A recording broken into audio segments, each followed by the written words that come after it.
أنا بتحمل كل المسؤولية عما تم في 30 يونيو، وأعلم أنه الاعتراف هو سيد الأدلة.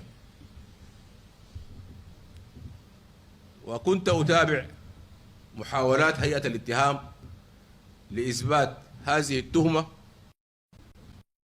فيديوهات وشهود اتهام، وأنا بسمع وبستمتع.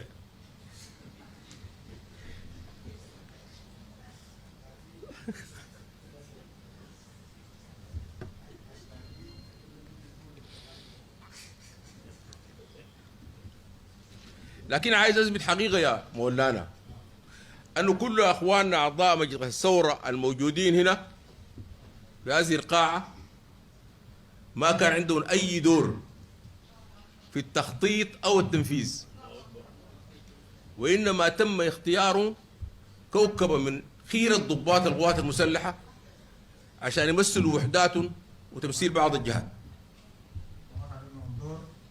ما كان عندهم دور لا في التخطيط ولا في التنفيذ.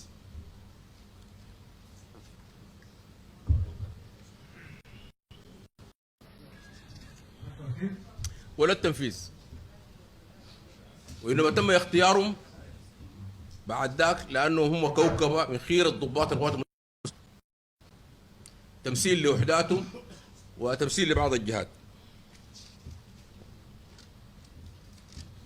وأكد أيضا أنه ما في أي مدني دخل معانا،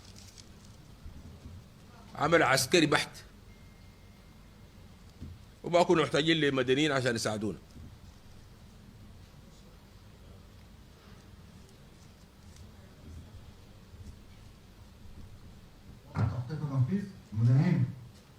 مدنيين ما عندنا أي مدني يتشارك معنا لا في تخطيط لا في تنفيذ. لكن احنا ما كان واحدة من برامجنا أنه ننفرد بالسلطة، لأنه برضو نحن محتاجين لخبرات وكفاءات عشان ما تدير البلد في الظروف الصعبة دي. عشان كده كان برنامجنا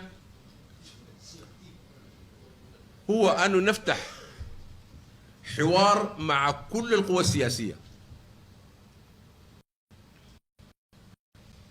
عشان كده احنا كان عندنا توجيه صارم جدا للضباط المسؤولين من الاعتقالات انه ما يسيئوا لاي واحد من القيادات اللي حنعتقلها.